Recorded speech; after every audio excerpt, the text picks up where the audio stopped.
तो the secret of the सिलेडर्स, जो कि एक हिस्टोरिकल एक्शन थ्रिलर सीरीज है। तो यह एक मराठा साम्राज्य के कुलीन योद्धाओं सिलेदारों को जीवंत करती है, जिन्होंने छत्रपति शिवाजी महाराज के रक्षक के रूप में काम किया था। तो इस सीरीज में उच्च दाव वाले खजाने की खोज का अनुसरण करती है, जो कि प्राचीन रहस्य को उजागर करती है और इतिहास को बदल सकते हैं। तो इस सीरीज को आदित्य सरपोदार ने डायरेक्ट किया है और इस सीरीज में कुल मिलाकर 6 एपिसोड्स है और हर एक एपिसोड्स 30 से लेकर 35 मिनट की है, जो कि काफी ही अच्छी है। तो इस सीरीज में राजीव खंडेलवाल के साथ साथ साई तमनकर, आशीष विद्यार्थी और भी कई अन्य बेहतरीन कलाकारों की भूमिका रही है इस सीरीज में। तो ये सीरीज काफी ही रोमांचकारी और एक्शन से भरपूर है। तो मैंने देख ली है ये सीरीज। तो विदाउट एनी डिले चलिए जानते हैं कैसी है ये सीरीज। तो hello friends, this is Blue Boy AKA Christian and welcome back to my channel. तो हमें इस सीरीज में मराठा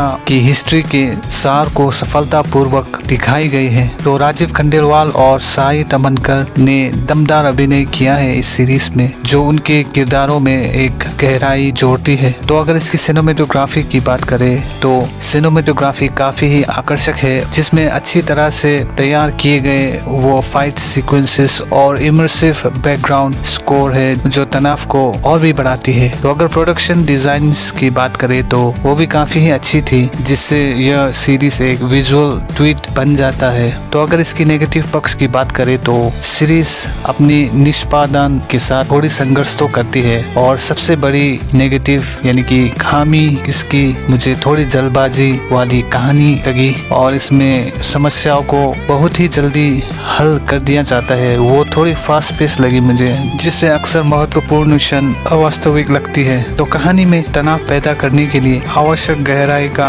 थोड़ा अभाव भी दिखी मुझे, क्योंकि संघर्ष को लगभग तुरंत ही पेश किया जाता है, और इसके अतिरिक्त कई जगह स्टोरी थोड़ी प्रेडिक्टेबल बन जाती है। बट ओवरऑल अपनी खामियों के बावजूद द सीक्रेट ऑफ सिलेडर्स एक अच्छी हिस्टोरिकल थ्रिलर है, जिसमें एक ठोस प्रदर्शन और आकर्षक एक्शन सीक्वेंसेस हमें प्रदान करती है। तो यह एक हिस्टोरिकल और एक्शन प्रेमियों के लिए एक देखने लायक वन टाइम वॉच सीरीज तो जरूर है। बट जहां तक मुझे लगता है इसे और बेहतर और थोड़ी डिटेल से बनाते तो और भी अच्छी होती। तो सीरीज अच्छी है और आप लोगों को एक बार तो जरूर देखनी चाहिए, और इस सीरीज को देखकर आप लोगों को बोर तो बिल्कुल भी फील नहीं होगी। तो सीरीज अच्छी है और फैमिली फ्रेंडली है, तो इसे आप अपने पूरे परिवार के साथ आराम से बैठकर देख सकते हो। तो ओवरऑल मेरी तरफ से इस सीरीज को मैं 4 आउट ऑफ 5 स्टार्स देना चाहूंगा। तो अगर आपने यह सीरीज देखी है तो please do let me know in comment sections. तो दैट्स इट फ्रेंड, चलिए मिलते हैं अगली वीडियो में। तब तक के लिए bye and take care of yourself.